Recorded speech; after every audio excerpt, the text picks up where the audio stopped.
the rugged mountains of 1870s Colorado, Ezra Kane has lived alone for 15 years, avoiding people and surviving on his own terms. Known throughout Cedar Valley as the silent mountain man who appears only when absolutely necessary, he's built a reputation for being untouchable and unreachable. But one fateful night in the town's only saloon, a high-stakes poker game changes everything. When the cards are laid down, Ezra finds himself the unlikely winner of something he never wanted, a bride. Scarlett O'Malley is no ordinary woman, wild, defiant, and with a tongue sharper than any blade. She's been wagered away by her desperate father to settle his gambling debts. She has no intention of belonging to anyone, especially not some hermit from the mountains. But what happens next surprises everyone in Cedar Valley. Instead of claiming his prize or sending her away, Ezra makes a decision that will shake the entire community to its core. What could a lonely mountain man possibly do that would change everything for an entire valley? Before we jump back in, tell us where you're tuning in from, and if this story touches you, make sure you're subscribed, because tomorrow I've saved something extra special for you. The wedding took place on a bright February morning that seemed designed by nature to celebrate new beginnings. Snow covered the valley in pristine white. The sky was a blue so clear it looked like polished glass, and the air carried the kind of crystalline quality that made every breath feel like a promise of spring to come. Tom Murphy had insisted on hosting the ceremony at his saloon, claiming that since the establishment had witnessed the beginning of their story, it was only fitting that it should host their commitment to each other. The main room was decorated with pine boughs and winter flowers that Scarlett had somehow managed to find, despite the season, and nearly every resident of Cedar Valley had gathered to witness the union of their doctor and his remarkable partner. Judge Harrison had agreed to perform the ceremony, lending an air of official dignity to proceedings that might otherwise have felt improvised. But there was nothing hasty or uncertain about the commitment being made. Ezra and Scarlett had spent months building a partnership that was already stronger than many marriages, and their wedding was simply the public acknowledgement of a bond that had been forming since that first night on the mountain.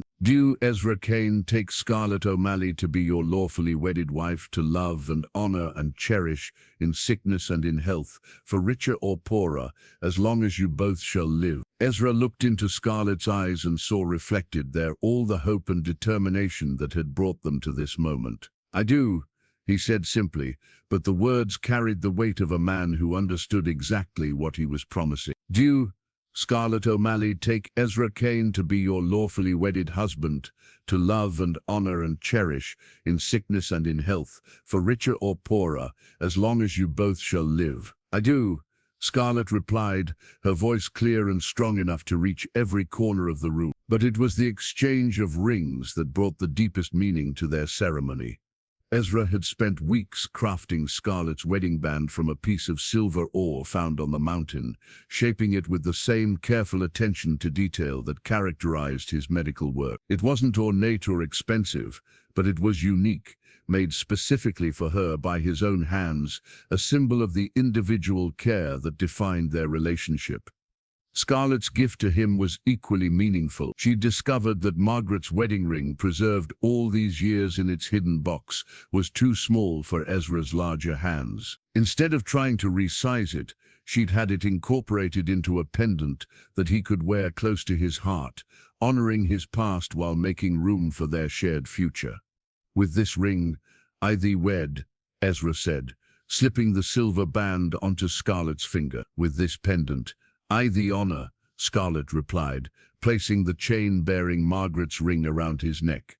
"Your past, your present, and our future, together." The gesture brought tears to more than a few eyes among the wedding guests, including Patrick O'Malley, who had slowly been rebuilding his relationship with his daughter, as his health improved under Ezra's care. The sight of his daughter claiming her place in a love story that honored, rather than erased the past, seemed to heal something in him that went deeper than physical ailment. The celebration that followed was exactly the kind of community gathering that had been missing from Cedar Valley for too long. People who rarely socialized beyond basic neighborly interactions found themselves laughing together, sharing stories, and talking about their plans for the future with an optimism that hadn't been present in years.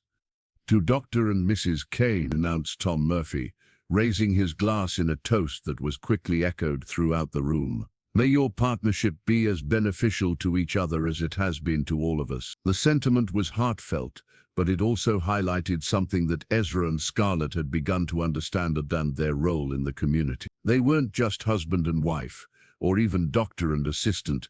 They had become symbols of what was possible when people chose to build something together rather than simply endure circumstances beyond their control. "Mrs. Kane," said elderly Miss Peterson, approaching Scarlett during the reception, "I wanted to thank you for everything you've done for our family. Having real medical care available has changed our lives, but having someone who treats us with such kindness has meant even more."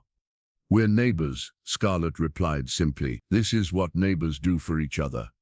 The phrase had become something of a motto for their medical practice, reflecting their belief that healthcare was not just a professional service, but a fundamental expression of community responsibility. People paid what they could for treatment, but no one was turned away because of inability to pay, and the practice had somehow remained financially viable through a combination of paying patients, territorial assistance, and quiet community support. As the evening wound down and guests began to make their way home through the snow, Ezra and Scarlett found themselves alone in the saloon that had been the site of both their first meeting and their wedding celebration.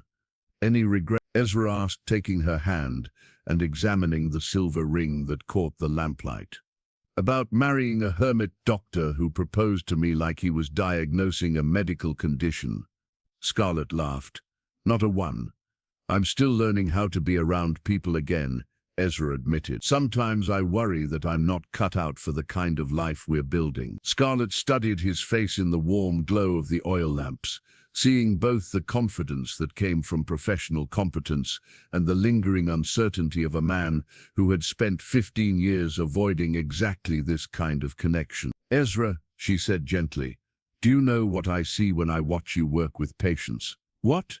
"I see a man who has never forgotten how to care about people, even when he was trying to convince himself he didn't want to. I see someone who treats every patient like they matter, who listens to their concerns with genuine attention, who goes out of his way to make sure they understand their treatment and feel comfortable with their care." She paused, choosing her words carefully. "That's not something you can fake or force. It's who you are, regardless of where you choose to live or how much contact you have with other people. The mountain didn't change that about you. It just gave you time to heal enough to trust yourself with other people's well-being again." Ezra felt something settling in his chest, a sense of rightness that went beyond the happiness of his wedding day. For 15 years, he defined himself by his failures, by his inability to save the people who mattered most to him. But Scarlett was offering him a different perspective, one that acknowledged his losses without letting them eclipse his continued capacity for good. "Thank you," he said simply. "For what?" "For seeing who I could be instead of who I was afraid I'd become." They walked home through the snow-covered valley to the small house they'd rented near the medical practice, their breath creating small clouds in the cold air, and their footsteps the only sounds in the peaceful winter night. It was a different kind of quiet than the isolation Ezra had known on the mountain. This was the silence of a community at rest, a place where people slept peacefully because they knew help was available if they needed it. The house was modest but comfortable, with space for both living and working, and windows that provided views of both the valley and the mountain that had sheltered Ezra during his years of solitude. It felt like a perfect bridge between his past and their shared future. "Miss Kane," Ezra said formally as they reached their front door. "Dr. Kane," Scarlett replied with equal formality. Then they were both laughing. The silliness of formal address between people who had seen each other through medical emergencies and personal revelations, and the gradual building of a love that was as much about respect and partnership as it was about passion. Inside their new home, surrounded by wedding gifts from neighbors who had become friends and medical supplies that represented their shared mission, Ezra and Scarlett began their married life with the confidence of people who had already tested their compatibility under pressure and found it strong enough to build upon. "What happens next?" Scarlett asked as they settled beside their own fireplace. "We keep doing what we're doing," Ezra replied. "We take care of people who need medical attention, we build our practice, we serve our community, and we see what kind of life we can create together." "That sounds perfect," Scarlett said, and meant it. As the fire burned lower and the mountain night settled around their valley home, two people who had found each other in the most unlikely circumstances prepared to begin building something that would outlast both individual ambition and personal happiness. A legacy of service that would transform not just their own lives, but the entire community they had chosen to call home. The crisis came without warning, as the most dangerous situations often do. It was a warm morning in late April when riders thundered into Cedar Valley with news that would test everything Ezra and Scarlett had built together over the past months. "Dr. Kane," shouted Billy Henderson, sliding off his lathered horse in front of the medical office. "There's been trouble at the Morrison mine. Bad trouble." Ezra emerged from the office where he'd been treating a rancher's infected hand, immediately alert to the urgency in the young man's voice. "What kind of trouble?" "Armed men," Billy gasped, still catching his breath from his hard ride. "They came in the night and took over the mine. They're saying it belongs to some big company from back east now, and anyone who objects is going to be dealt with permanent loss." The news hit Ezra like a physical blow. The Morrison mine was the largest employer in the region, providing jobs for nearly 30 families and economic stability for the entire valley. If outside interests had moved in with armed force, it represented a threat to everything the community had built. "How many armed men?" Ezra asked, his mind automatically shifting into the strategic thinking that had once made him an effective military officer. "At least a dozen that I could count," Billy replied. "Professional gunmen by the look of them. They've got rifles and revolvers, and the kind of confidence that comes from knowing they've got the law on their side." Scarlett appeared beside Ezra, having heard enough of the conversation to understand the seriousness of the situation. "What law? Whose authority are they claiming?" "They've got papers," Billy explained. "Documents that supposedly show the Morrison family sold the mine to cover debts. But old Miss Morrison swears he never signed anything, and his signature on the papers doesn't look right to him." The scenario was depressingly familiar to anyone who'd lived on the frontier long enough to see how corruption worked. Legitimate property owners would be pressured into debt, then presented with fraudulent documents that transferred their holdings to powerful interests, who could afford to hire gunmen to enforce their claims. "Where are the Morrison family now?" "Ezra, hiding in the hills above the mine," Billy replied, "along with most of the workers and their families. They're scared to come back to town, afraid these gunmen will hurt anyone who challenges their authority." Ezra felt a familiar sensation, the convergence of moral obligation with dangerous circumstances that had defined so many moments during his military service. Everything in him wanted to retreat to the safety of his medical practice, to avoid the kind of conflict that could get people killed. But looking around at the faces of the people who had gathered to hear Billy's news, neighbors who had welcomed him back into their community, patients who trusted him with their lives, friends who had helped him build a future worth having, Ezra realized that some responsibilities couldn't be avoided without abandoning everything that made life meaningful. "Scarlett," he said quietly, "I think we need to talk." Inside the medical office, with the door closed against listening ears, Ezra and Scarlett faced the kind of decision that would define not just their immediate future, but the kind of people they chose to be when circumstances demanded more than professional competence. "You're thinking about getting involved," Scarlett said. It wasn't a question. I'm thinking about our responsibility to this community, Ezra replied. These people have supported us, trusted us, made our life here possible. If we stand by while armed criminals take over their livelihoods, what does that say about the partnership we've claimed to value? Scarlett was quiet for a moment, studying his face with the careful attention she brought to difficult diagnoses. What exactly are you proposing? I don't know yet, Ezra admitted, but I know that doing nothing isn't an option. Too many people are depending on that mine for their survival. Ezra, Scarlett said carefully, you're a doctor, not a sheriff. Your responsibility is to heal people, not to fight armed criminals. Sometimes healing requires removing the source of infection, Ezra replied. And sometimes the things that threaten a community's health aren't diseases that can be treated with medication. The conversation was interrupted by a knock on the office door. Tom Murphy entered without waiting for permission, his face grim with the kind of determination that suggested he'd been thinking about similar questions. Doc, he said without preamble, we need to talk about what we're going to do about this mining situation. What do you mean? Scarlett asked.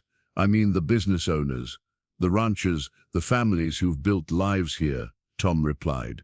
People are scared, Doc. They're talking about packing up and leaving, rather than trying to fight professional gunmen. But if everyone with sense leaves, this whole valley is going to become nothing but a company town, controlled by whoever's got the most guns. Ezra understood the implications immediately. Cedar Valley's character as an independent community where neighbors supported each other was exactly what was being threatened. If the mine takeover succeeded, it would only be the beginning of outside interests, using force to claim whatever they wanted. What are you suggesting? Ezra asked. I'm suggesting that maybe it's time for the people of this valley to stand up for themselves, Tom replied. And I'm suggesting that a man with your military background might have ideas about how to do that effectively. The admission that people knew about his war service surprised Ezra, though it probably shouldn't have. Small communities were excellent at preserving information about their residents, and his medical skills had always suggested formal training that went beyond civilian experience. Tom, Ezra said carefully, fighting armed criminals isn't the same as battlefield medicine. People could get killed. People are going to get killed anyway if this kind of thing continues, Tom replied bluntly. The question is whether it's going to be innocent families or the criminals who are threatening them. That evening, Ezra found himself walking the valley's main street with Scarlett beside him, both of them trying to process the weight of decisions that seemed to have no good option. The community they'd worked so hard to serve was under threat, but responding to that threat could destroy everything they'd built together. What would Margaret have wanted you to do? Scarlett asked suddenly. The question caught Ezra off guard, but it also clarified something he'd been struggling to articulate. Margaret had always believed that strength should be used to protect people who couldn't protect themselves, that knowledge and ability created obligations that couldn't be ignored simply because they were inconvenient or dangerous. She would have wanted me to find a way to help, he admitted. But she also would have wanted me to be smart about it, to find solutions that didn't create more problems than they solved. Then that's what we'll do, Scarlett said simply. We'll find a smart way to help. The next morning brought a gathering at the medical office that looked more like a war council than a community meeting. Tom Murphy was there, along with Jake Henderson, several of the local ranchers, and Patrick O'Malley, whose health had improved enough to allow him to participate in community affairs again. Gentlemen, Ezra said, studying the faces around his medical examination table, before we discuss any kind of action against these gunmen, I want everyone to understand what we'd be risking. These are professional criminals with military-grade weapons and no scruples about killing people who oppose them. We understand that, Doc, said Jim Foster, the rancher who'd driven 30 miles for his wife's medical care. But we also understand that if we don't stop this now, it's only going to get worse. These mining companies are taking over settlements all across the territory. What did you have in mind? Asked Jake Henderson. Ezra spread a rough map of the valley across his examination table, noting the locations of the mine, the town and the various ranches and homesteads that would be affected by the takeover. First, we need accurate intelligence about how many gunmen we're dealing with, how they're positioned, and what kind of authority they actually have, he said. Second, we need to understand our own capabilities, how many men we can count on, what kind of weapons and supplies are available, and whether we have any legal options that might avoid direct confrontation. You think like a soldier, observed Patrick O'Malley. I was a soldier, Ezra replied simply. And one thing I learned during the war is that the best military strategy is the one that achieves your objectives without fighting at all. Over the following days, Ezra found himself drawn back into patterns of thinking he hadn't used since his military service ended. He gathered intelligence about the gunmen's numbers and positions, assessed the community's defensive capabilities, and began developing strategies that might allow them to reclaim the mine without engaging in a pitched battle that would get people killed. But it was Scarlett who provided the insight that transformed their planning from desperate resistance into something that might actually succeed. "What if we're approaching this wrong?" she said one evening, as they reviewed their options. "What if instead of trying to fight these criminals directly, we expose the fraud they're using to justify their actions?" Ezra looked at her with growing understanding. "You mean prove that the documents transferring the mine are forgeries?" "Exactly. If we can demonstrate that the supposed sale was fraudulent, their legal authority disappears. And without legal authority, they're just armed criminals trespassing on private property." The strategy that emerged from this insight was complex but achievable. They would need to gather evidence of the fraud, present it to territorial authorities, and somehow protect the community while legal processes worked their way through official channels. It was ambitious, risky, and required more coordination than anything the Valley had attempted before. But it also offered the possibility of a solution that didn't require anyone to die, for the principle that neighbors should protect each other from armed criminals. "All right," Ezra said finally, looking around at the faces of people who had trusted him with far more than their medical care. "Let's see if we can save our community without destroying it in the process."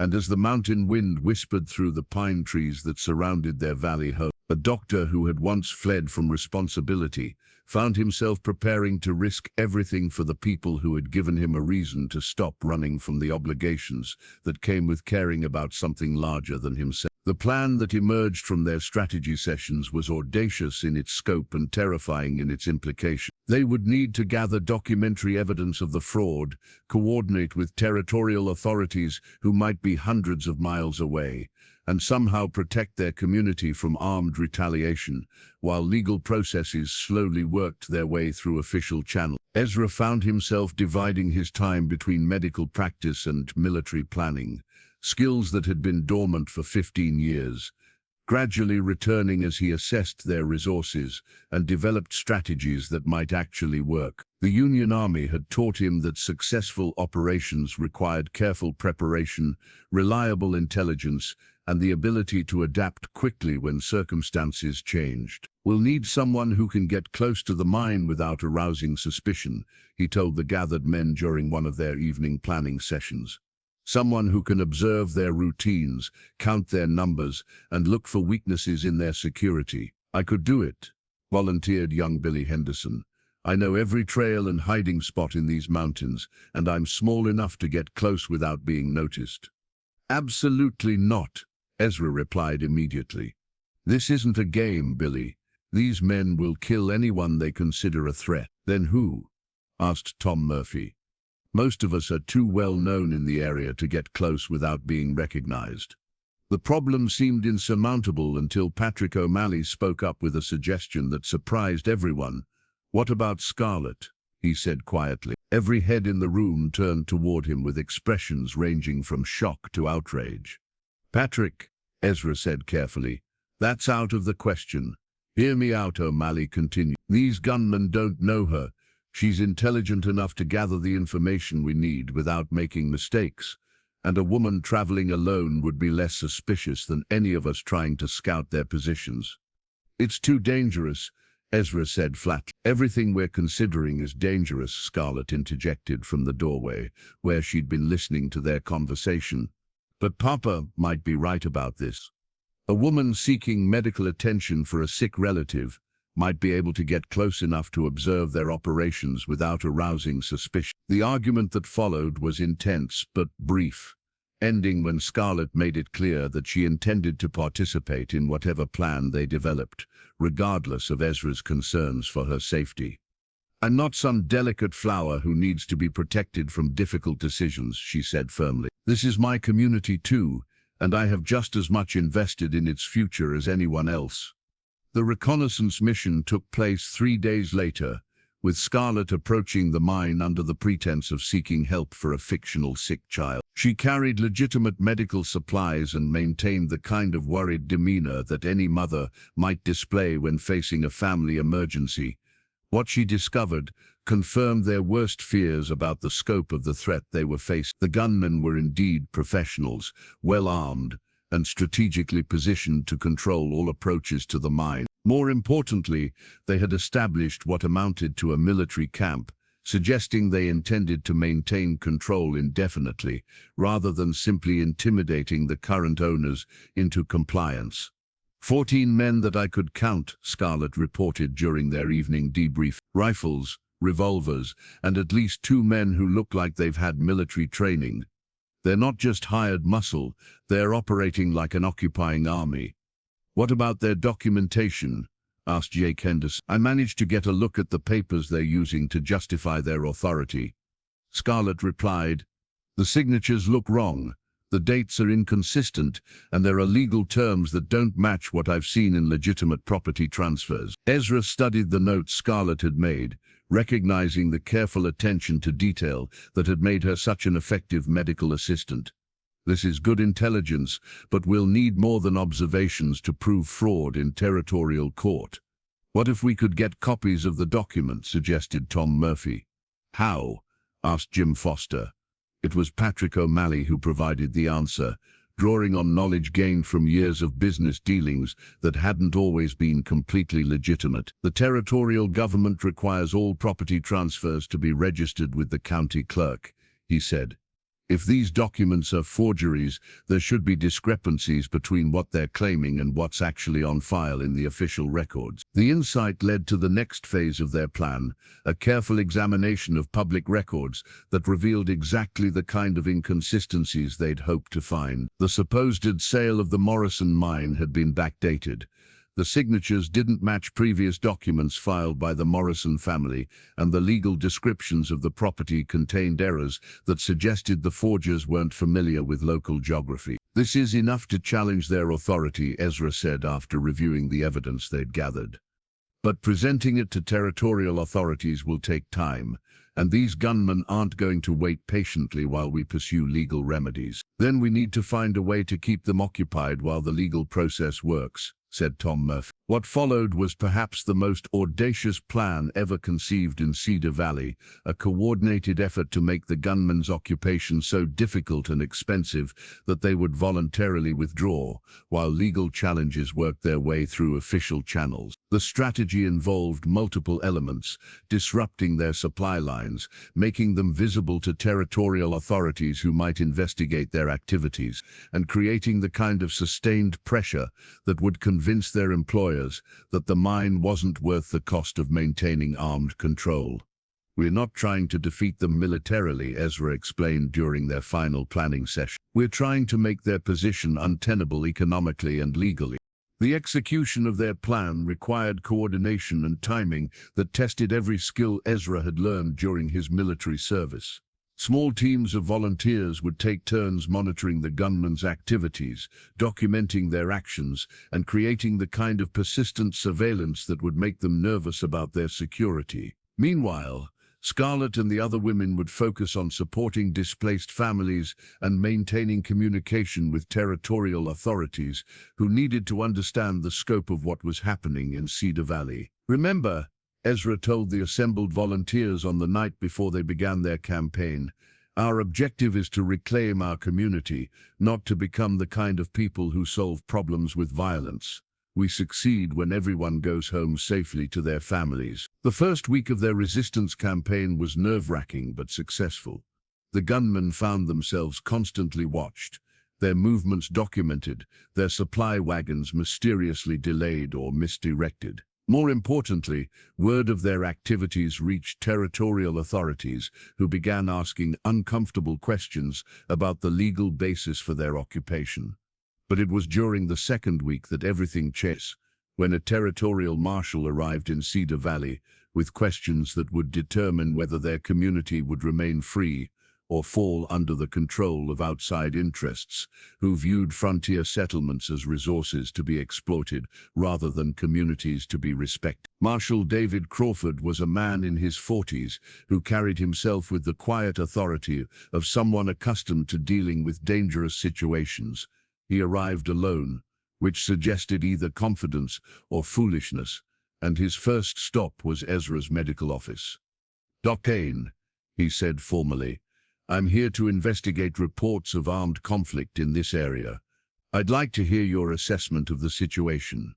Ezra studied the marshal's face, trying to determine whether he was dealing with an honest lawman or someone who might be working with the mining interests. The next few minutes would likely determine the fate of everything they'd been working to protect. "Marshal Crawford," he said carefully, "I think you'll find that the situation is more complex than initial reports might have suggested." And as he began to explain the evidence they'd gathered about fraudulent documents and armed occupation, Ezra found himself hoping that truth and justice still carried enough weight in the territories to protect communities that refused to surrender their independence to anyone with enough money to hire gunmen. Marshal Crawford proved to be exactly the kind of lawman that frontier communities needed, but rarely found: honest, competent, and committed to upholding the law regardless of who had the most money or political influence. His investigation of the mining situation was thorough and professional, but it was his reaction to the evidence of fraud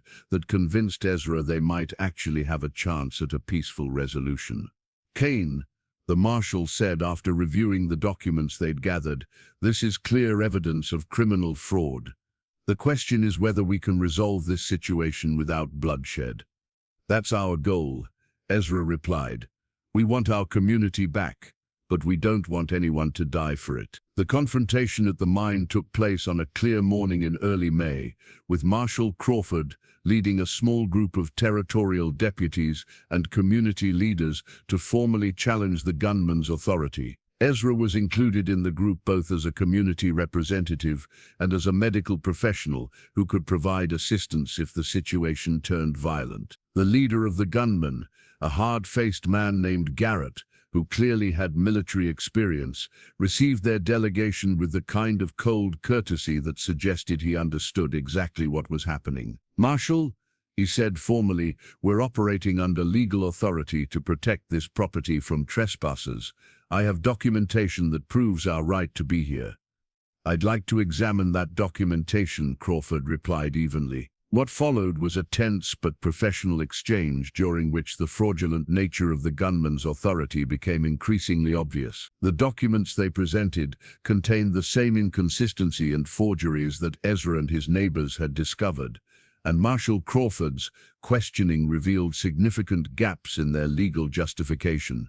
"Garrett," the marshal said finally, "based on my examination of these documents and comparison with official territorial records, I'm placing you and your men under arrest for criminal trespass, fraud, and intimidation." The moment that followed stretched like a held breath, with both sides calculating the consequences of their next actions.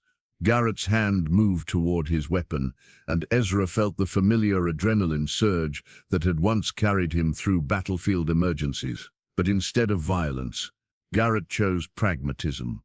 "Marshal," he said carefully, "we're reasonable men working for reasonable employers. If there are legal problems with our documentation, perhaps we should discuss them with appropriate authorities rather than settling them here." "That's exactly what we're going to do," Crawford replied, "but you and your men will be doing it from the territorial jail while we sort out who's responsible for these forged documents." The arrests that followed were conducted with professional efficiency that minimized the risk of violence, while clearly establishing the authority of legitimate law enforcement. Within 2 hours, the gunmen who had terrorized Cedar Valley for weeks were in custody, and the Morrison mine was back under the control of its rightful owners. The celebration that evening was subdued but heartfelt, marked more by relief than by triumph. People who had spent weeks fearing for their safety and their livelihoods could finally return to the normal routines that defined life in a free community. "Dr. Kane," said old Mr. Morrison during the informal gathering at Murphy's saloon, "I don't know how to thank you for what you've done. You could have stayed out of this, focused on your medical practice, and avoided all the risk and trouble." "Mr. Morrison," Ezra replied, "a year ago I would have done exactly that. But I've learned that some things are worth the risk of getting involved." The comment sparked a conversation about community responsibility and the obligations that came with being part of something larger than individual concern. It was the kind of discussion that had been missing from Cedar Valley for years, people talking seriously about their shared future and their willingness to work together to protect it. "What happens next?" asked Tom Murphy. "Next, we continue building the kind of community we want to live in," Scarlett replied.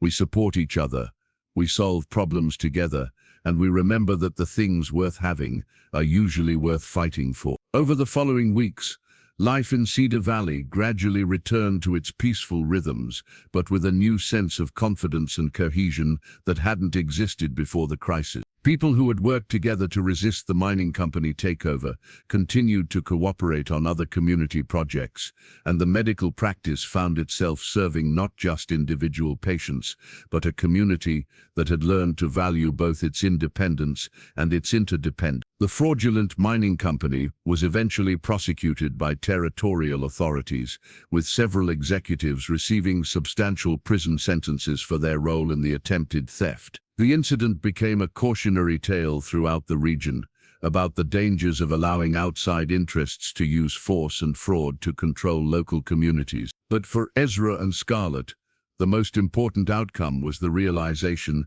that they had found their place in the world, not as isolated individuals trying to avoid complications, but as partners committed to serving something larger than themselves. "Do you ever miss the mountain?" Scarlett asked one evening as they walked home from a community meeting about establishing a school that would serve the entire valley. "Sometimes," Ezra admitted, "but not the loneliness, not the sense that I was wasting whatever gifts I'd been given."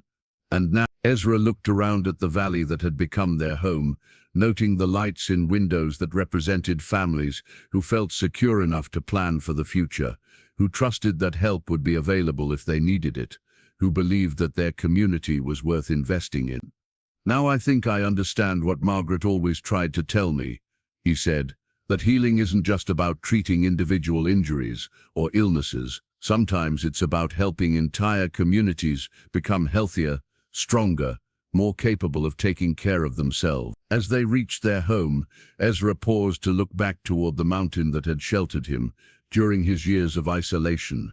It was still there, still beautiful, still representing the possibility of escape from the world's complications. But he no longer needed that escape, because he'd finally learned the difference between running away from problems and choosing to build solutions that made problems unnecessary. And as the lights of Cedar Valley twinkled beneath the star-filled sky, two people who had found each other in the most unlikely circumstances prepared to continue building a life that honored both their individual gifts and their commitment to serving the community they'd chosen to call home. 5 years later, Cedar Valley had transformed into something that exceeded even the most optimistic visions its residents had held during those dangerous weeks when armed criminals threatened their independence. The Morrison mine was operating profitably under community ownership, providing jobs and economic stability that allowed families to plan for the future with confidence. The medical practice had expanded to include a small hospital that served the entire region, and Scarlett had established a school that attracted families from neighboring settlements. But it was the sounds of children playing in the streets that truly marked the community's success, laughter and voices that spoke of families who felt secure enough to put down deep roots, who believed that Cedar Valley was a place where their children could grow up safely and build meaningful lives. Ezra stood in the doorway of his medical office on a warm September morning, watching his son Tommy chase butterflies in the garden that Scarlett had planted behind the hospital. At 3 years old, the boy had his mother's fearless curiosity and his father's careful attention to detail. plus an infectious laugh that could brighten even the most difficult days. "Papa," Tommy called out, running toward Ezra with his small hands cupped around something precious. "Look what I found." In the boy's palms was a perfect monarch butterfly, its orange and black wings catching the morning sunlight. The creature sat calmly, apparently unafraid of its young captor's gentle grip. "It's beautiful, son," Ezra said, kneeling to examine the butterfly more closely. "But I think it wants to fly away and continue its journey." Tommy nodded solemnly and opened his hands, watching with delight as the butterfly took flight and disappeared into the blue sky above the valley. "Where is it going, Papa?" "Somewhere warmer for the winter," Ezra explained. "But it will come back next spring, or its children will. That's the way migration works. Everything has its season, but the important things return when the time is right." The observation made Ezra think about his own journey from isolation to community, from a man who tried to avoid caring about anything to someone whose life was defined by service to others. There had been seasons of loneliness and seasons of connection, times for withdrawal and times for engagement, but somehow the important things had indeed returned when the time was right.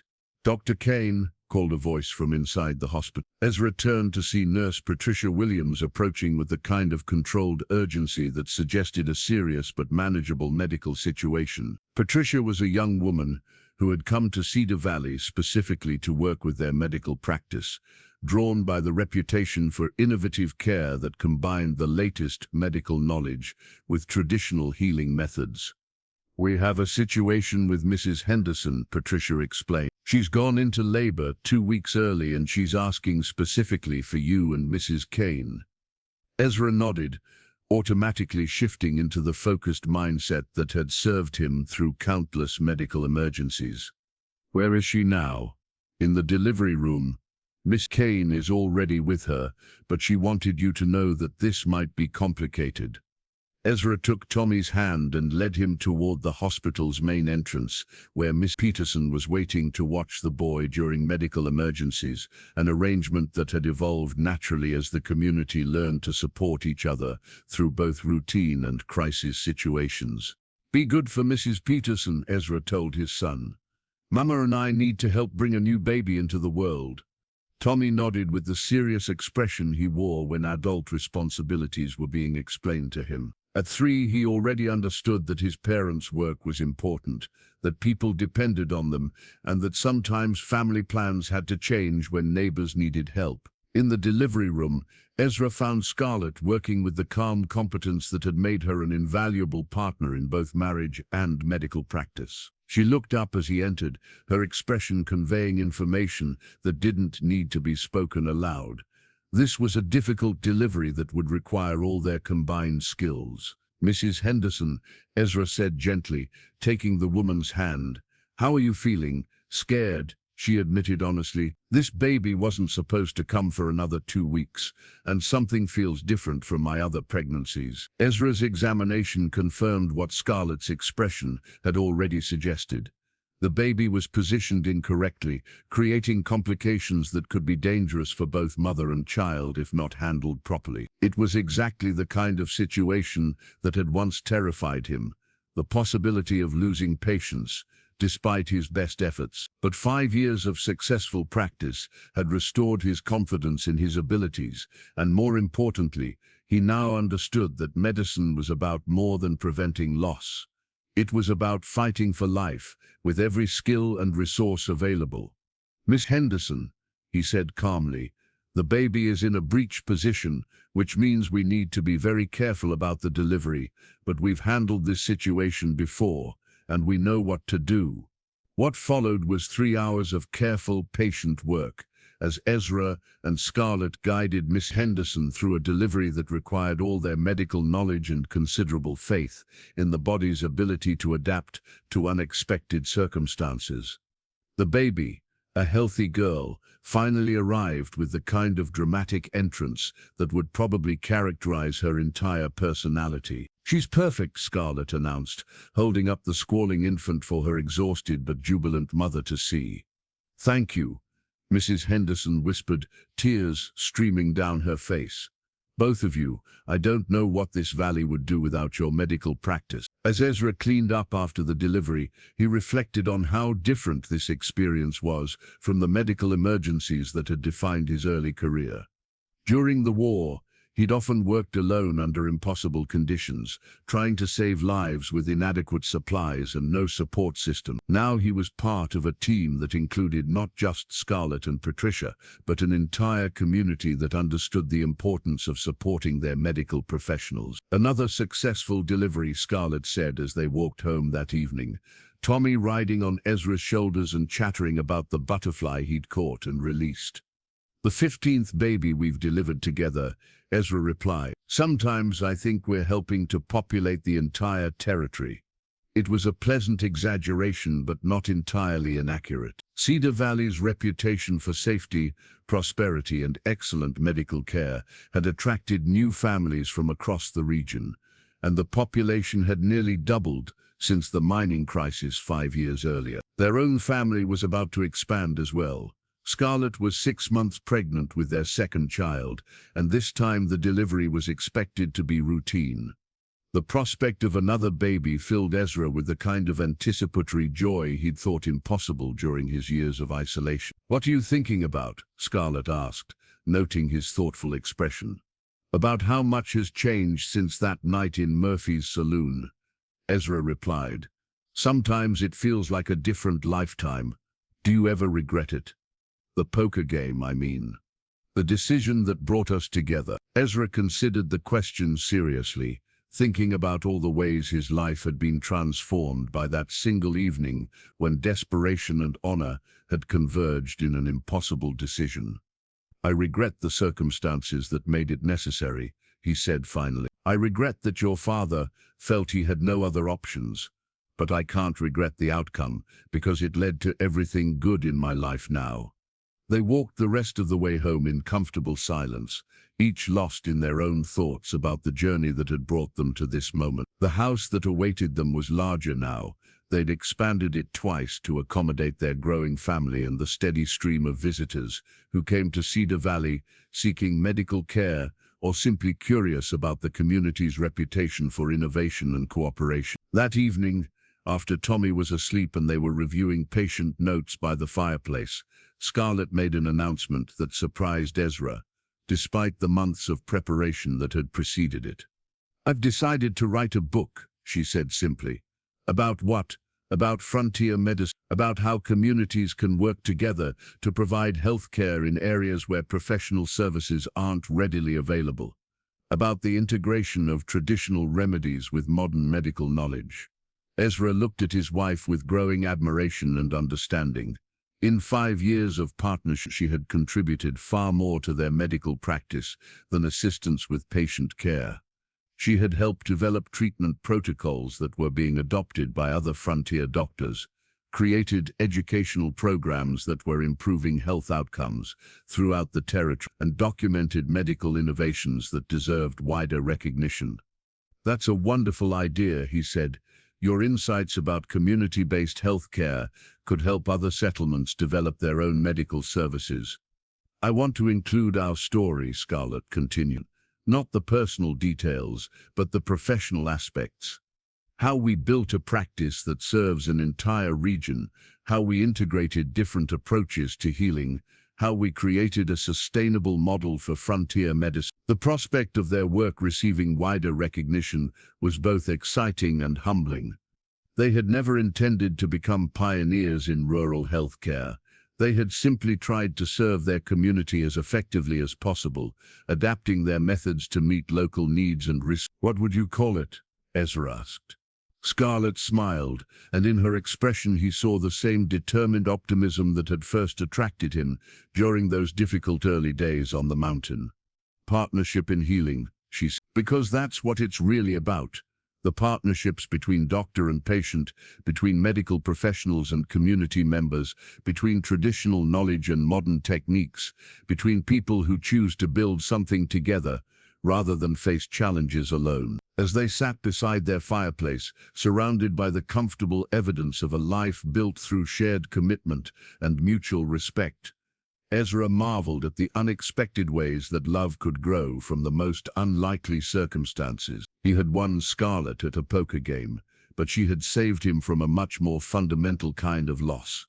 The waste of a life spent avoiding the very connections that made existence meaningful. Outside their window, Cedar Valley settled into its peaceful evening rhythms, secure in the knowledge that help was available when needed, that problems could be solved through cooperation, and that the future held promise rather than mere survival. And in the distance, barely visible in the moonlight, the mountain that had once been Ezra's refuge stood as a reminder of where he'd come from and how far he'd traveled, not in miles, but in his understanding of what it meant to build a life worth living. The story that had begun with a desperate gamble in a frontier saloon had become something neither of them could have imagined, a legacy of service that would outlast their own lives, a model of partnership that honored both individual gifts and shared responsibilities, and a demonstration that sometimes the most unlikely beginnings could lead to the most extraordinary outcomes.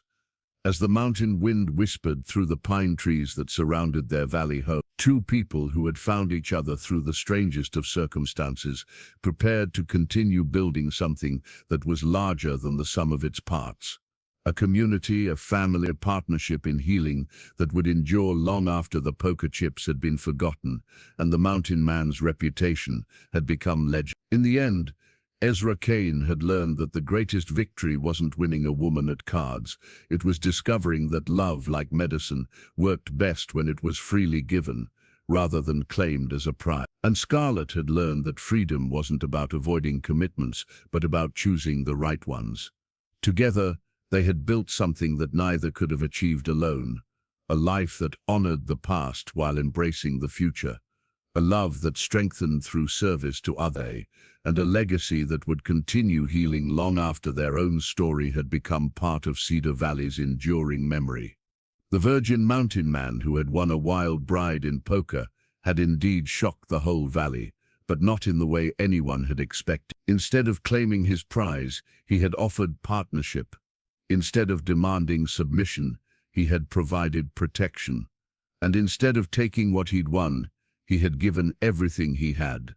In doing so, he had transformed not just his own life, but the lives of everyone who witnessed what was possible when honor triumphed over advantage, when love grew from respect rather than possession, and when two people chose to build something together that was stronger and more beautiful than anything either could create alone. The end, final word count.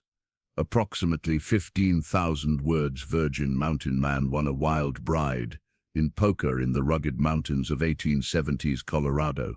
Ezra Kane has lived alone for 15 years, avoiding people and surviving on his own terms. Known throughout Cedar Valley as the silent mountain man who appears only when absolutely necessary, he's built a reputation for being untouchable and unreachable. But one fateful night in the town's only saloon, a high-stakes poker game changes everything. When the cards are laid down, Ezra finds himself the unlikely winner of something he never wanted, a bride. Scarlett O'Malley is no ordinary woman.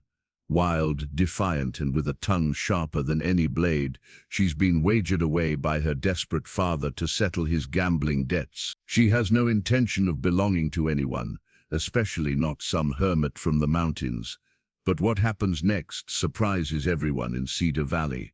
Instead of claiming his prize or sending her away, Ezra makes a decision that will shake the entire community to its core. What could a lonely mountain man possibly do that would change everything for an entire valley?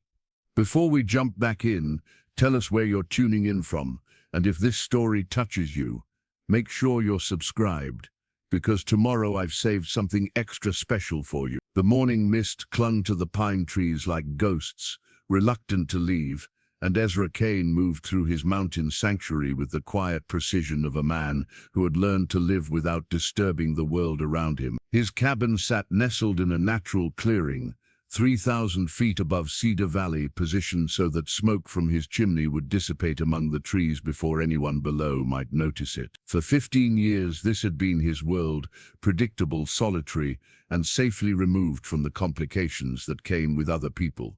He checked his snares with practiced efficiency, noting which had been successful and which needed reposition. 2 rabbits hung from his belt by the time he reached the creek that provided his water, and he paused to drink from cupped hands, tasting the mountain's pure gift.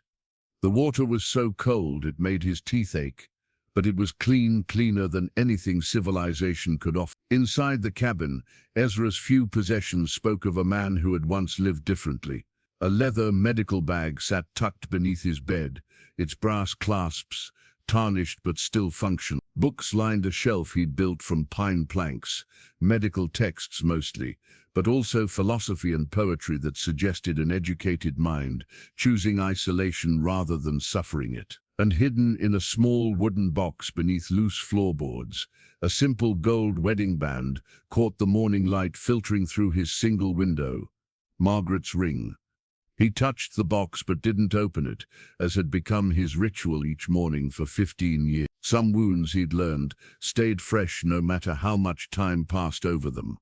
The townspeople of Cedar Valley knew him only as a shadow, the mountain man who appeared perhaps 4 times a year to trade pelts for coffee, ammunition, and the few supplies he couldn't make or grow himself. They whispered about him in Murphy's saloon and Henderson's general store, weaving stories that grew taller with each telling. Some said he was a deserter from the war. Others claimed he was a wanted man hiding from the law. A few of the older women insisted he was probably harmless, just a hermit who preferred animals to people. They were all wrong, and they were all right. Ezra Kane had indeed fought in the war, not as a deserter, but as a decorated officer whose strategic mind had saved more lives than it had cost. He wasn't wanted by any law except the one written in his own heart, the one that convicted him daily for his failures as a husband and father. And while he preferred the company of deer and hawks to that of humans, it wasn't because he was harmless. It was because he understood exactly how much harm he was capable of causing. The afternoon brought an unexpected visitor, though visitor was perhaps too generous a word for young Billy Henderson, who shouted from a respectful distance of 50 yards rather than approaching the cabin directly. "Mr. Kane. Mr. Kane, sir. Pa sent me up with news from town." Ezra emerged from his cabin, rifle resting in the crook of his arm, not pointed at the boy but not exactly hidden either. "What news, Billy?" "There's to be a big poker game tonight at Murphy's. Biggest stakes anyone's seen. Pa thought you might want to know, seeing as you're about the only man in the valley with enough skill to play against professionals." Ezra considered this information. He hadn't played poker in 2 years, hadn't felt the need for human interaction that such games require. But his coffee was running low, and winter would arrive soon enough. A successful night at cards could solve both problems without requiring him to trap and skin extra pelts. "Tell your father I appreciate the information," Ezra called back, and young Billy took that as dismissal enough to turn his horse around and head back down the mountain trail. That evening, as shadows lengthened across the valley floor, Ezra Kane made a decision that would change everything.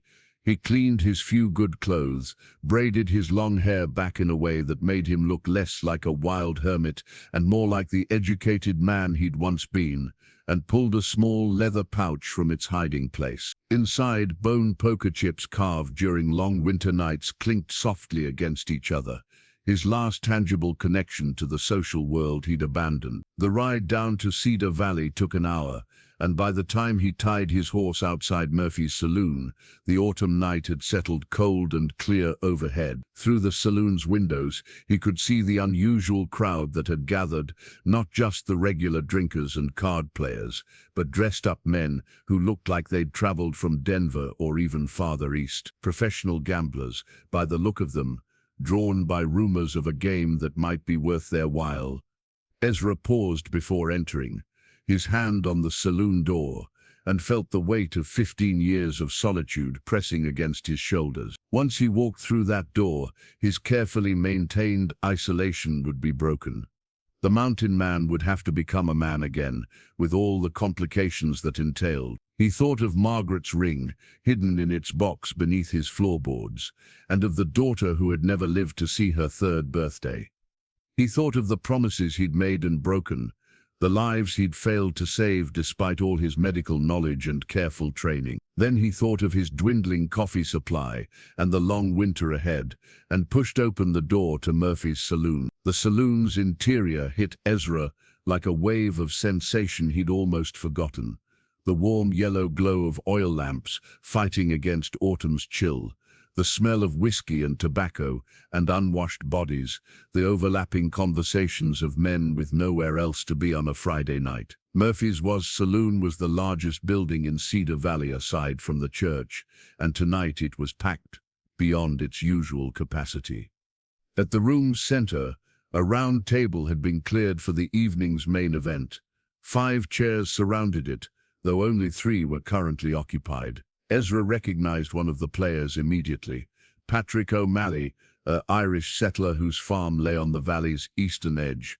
O'Malley was a decent enough man when sober, but drink and desperation had worn deep lines around his eyes lately. The other 2 players were strangers, dressed in the kind of fine clothes that suggested they'd traveled far for this game. "Well, I'll be damned," called out Tom Murphy from behind the bar. "Ezra Kane, in the flesh.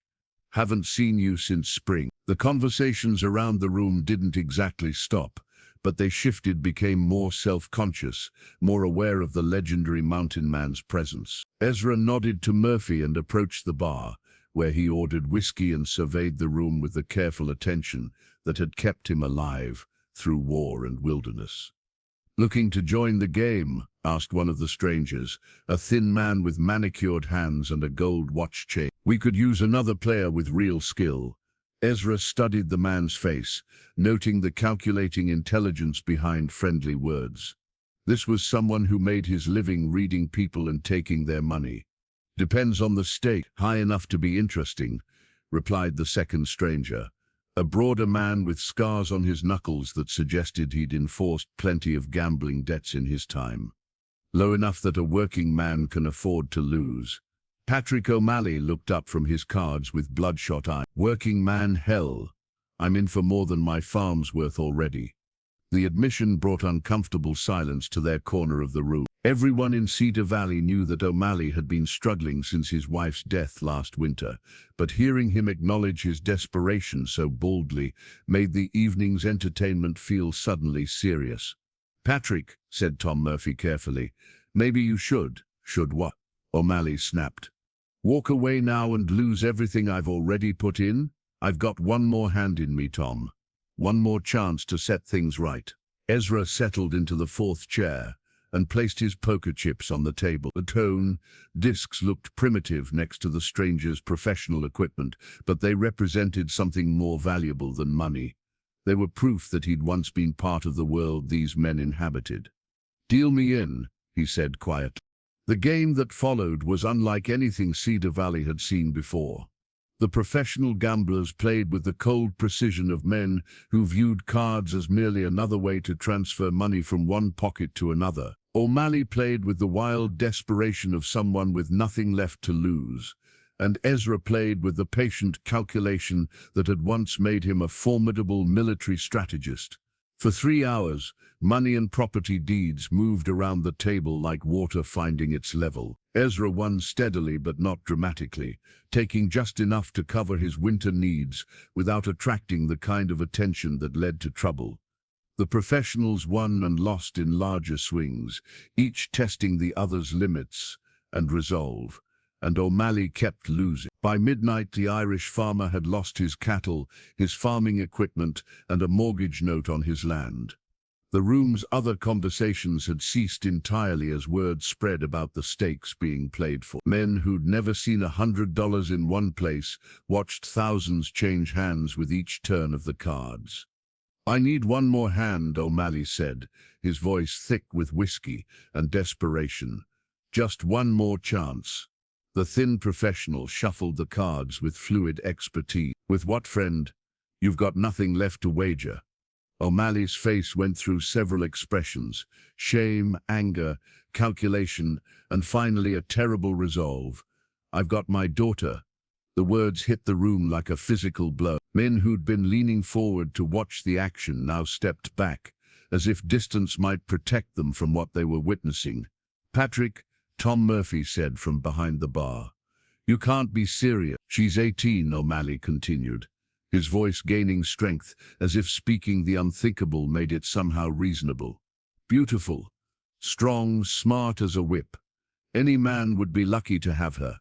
Ezra felt something cold settle in his stomach. He'd seen desperate men make terrible choices during the war, but this was different. This was a father selling his child to strangers because cards had turned against him. "That's not how poker works, friend," said the broad-shouldered professional carefully. "We're not in the business of buying women." "It's not buying," O'Malley insisted. "It's marriage. Honorable marriage to whoever wins the hand. Scarlett's got no other prospects anyway, not with me unable to provide a dowry. This way, she'd be taken care of." The room had gone completely silent now, even the drinkers at distant tables straining to hear what would happen next. Ezra looked around and saw expressions ranging from fascination to disgust, to the kind of morbid curiosity that drew crowds to public hangings. "Where is your daughter now?" asked the thin professional. "Upstairs," O'Malley gestured toward the saloon's second floor, where Murphy rented rooms to travelers. "I told her to wait while I settled my debts." Ezra found himself speaking before he'd consciously decided to. "She agreed to this."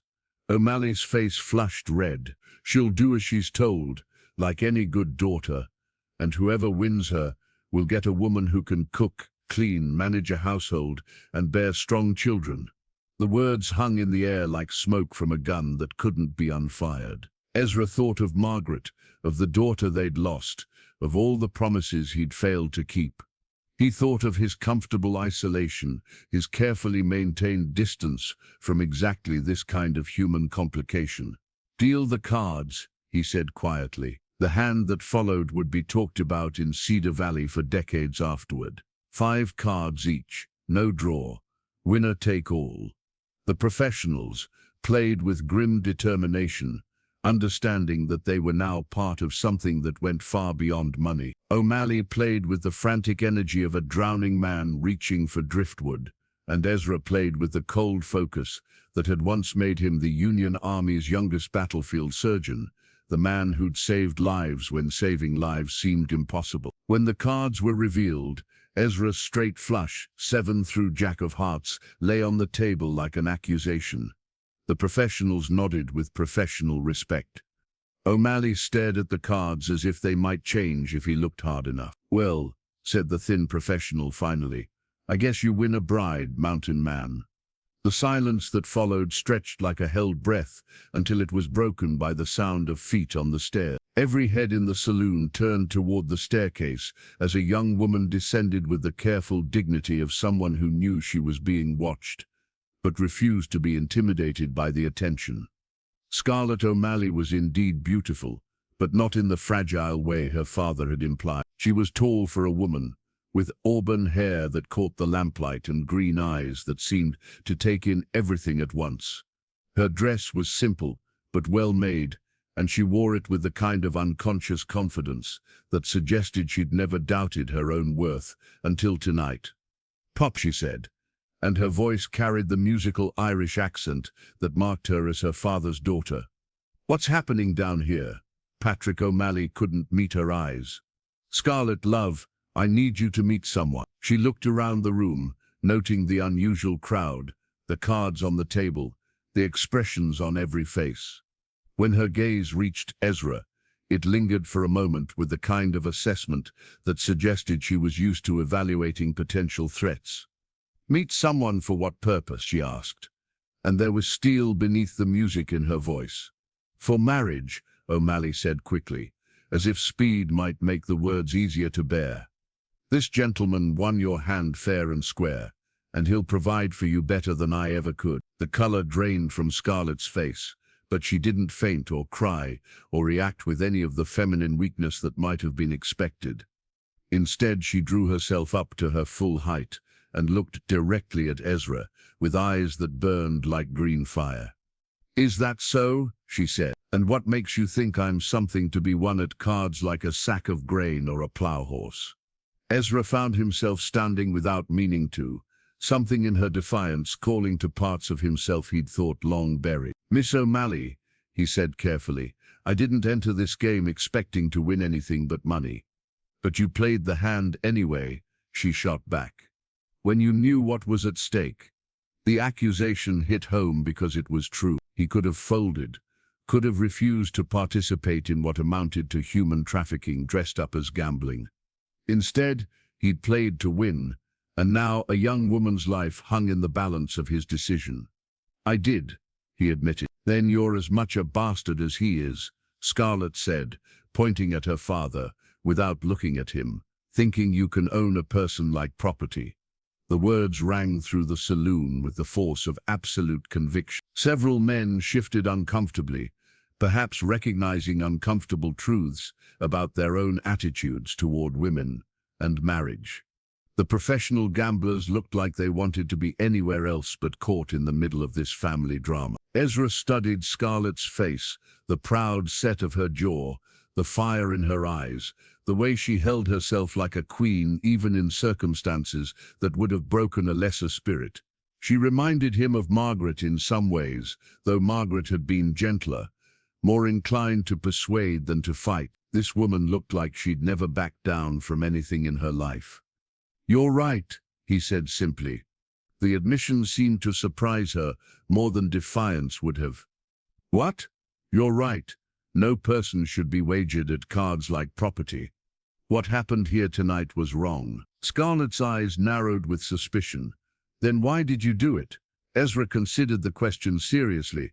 Why had he played that final hand?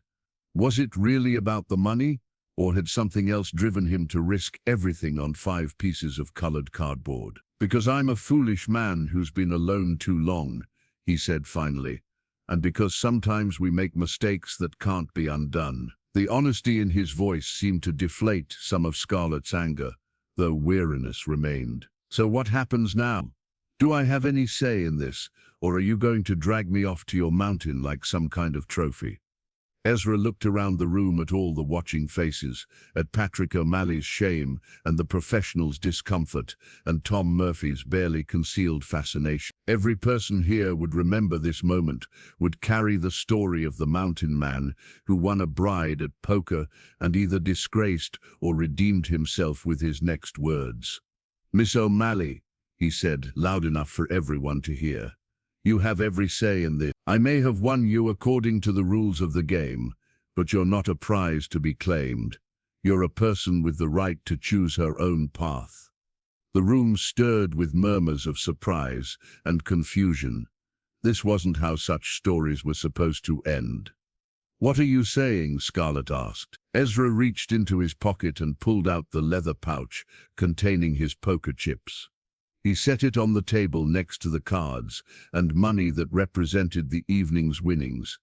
"I'm saying that if you want to leave this place, I'll help you do it safely. If you want to stay and try to rebuild your life here, I'll make sure you have the resources to do it. And if you want to come with me to the mountain until you figure out what comes next, you'll be my guest, not my property." The silence that followed was different from the earlier tension. It was the quiet of people witnessing something they hadn't expected, something that challenged their assumptions about how the world worked. "Why?" Scarlett asked, and her voice was softer now, puzzled rather than angry. Ezra thought of Margaret's ring hidden beneath his floorboards, of the daughter who'd never grown up to face choices like this one, of 15 years spent running from the connections that made life worth living. "Because 15 years ago, I failed to protect the people I loved most," he said. "I can't undo that failure, but maybe I can keep it from happening again." Scarlett looked at him for a long moment, studying his face as if trying to read the truth written there. Whatever she saw seemed to satisfy some test she'd been conducting. "Miss Kane," she said formally, "I accept your offer of assistance, but I have conditions." "Name them. I want to see this mountain of yours before I decide anything permanent. I want your word that you'll treat me with respect, not as a servant or a wife you think you've purchased, and I want to understand why a man who could offer such kindness chooses to live alone like a hermit." Ezra nodded slowly. Those seem like reasonable conditions. Then we have an agreement. Scarlett turned to face the room at large, her voice carrying clearly to every corner. Let it be known that I go with Mr. Kane by my own choice to see if there's a life to be built beyond this valley. Anyone who suggests otherwise will answer to me personally. The threat might have seemed empty coming from a young woman, but something in her manner suggested she was entirely capable of making good on it. Patrick O'Malley finally looked up from his hands, shame and relief warring in his expression. Scarlett, don't. She cut him off. You made your choice tonight, Papa. Now I'm making mine. With that, she walked back upstairs to gather her belongings, leaving behind a room full of men who'd witnessed something unprecedented. A mountain man who'd won a woman at poker and then given her the most valuable thing of all, the freedom to choose her own fate. The journey up the mountain trail took place in near silence, broken only by the steady rhythm of their horses' hooves and the night sounds of the Colorado wilderness. Ezra rode slightly ahead, alert for any signs of predators or dangerous terrain, while Scarlett followed on a horse borrowed from Murphy's stable. She'd packed quickly but thoroughly, bringing only what could fit in 2 saddlebags, everything she owned in the world reduced to clothes, a few books, and items that held sentimental value. The silver locket at her throat contained the only photograph she had of her mother, a woman who died when Scarlett was 12 and left her to manage both her father and their household. That photograph had become her talisman, a reminder of the strength that ran in her bloodline and the possibilities that existed beyond Cedar Valley's narrow confines. As they climbed higher, the air grew thinner and colder, but also cleaner, free from the smoke and dust and human complications of the valley below. Scarlett found herself breathing more deeply, feeling tension she hadn't realized she'd been carrying begin to ease from her shoulders. How much farther? She asked, when they paused to rest the horses beside a small creek. Another hour, Ezra replied, offering her a drink from his water flask. The trail gets steeper from here, but it's well maintained. Scarlett accepted the flask gratefully. You built the trail yourself, improved an existing deer path. Took the better part of a summer, but it was worth the effort for the security it provides. She studied his profile in the moonlight, noting the careful way he watched their surroundings even during this brief rest. Everything about him suggested a man accustomed to being responsible for his own survival, but also someone who'd once been responsible for others. Mr. Kane, she said carefully, what you did tonight, offering me choices instead of claiming what you'd won. Why did you do it? Ezra was quiet for so long that she began to think he wouldn't answer. When he finally spoke, his words came slowly, as if he were excavating them from some deep place he rarely visited. I had a wife once, he said, Margaret, and a daughter, Anna. They died of cholera 15 years ago during an outbreak that hit the Denver area. Scarlett waited, sensing there was more to the story. I was a doctor then, Ezra continued. Battlefield surgeon during the war, private practice afterward. I thought I knew enough about medicine to save anyone, cure anything, but when my own family needed me most, all my knowledge was worthless. The pain in his voice was still fresh after 15 years, and Scarlett felt her heart constrict with unexpected sympathy. I'm sorry. I came to the mountain afterward because I couldn't bear to fail anyone else. Couldn't risk caring about someone and losing them to circumstances I couldn't control. He looked at her directly for the first time since they'd started riding. Tonight, watching your father gamble away your future, I realized that isolation might protect me from loss, but it also prevents me from ever doing anything right. Scarlett considered this revelation carefully. She'd grown up around men who rarely spoke of their feelings, who buried pain beneath work and whiskey and silence.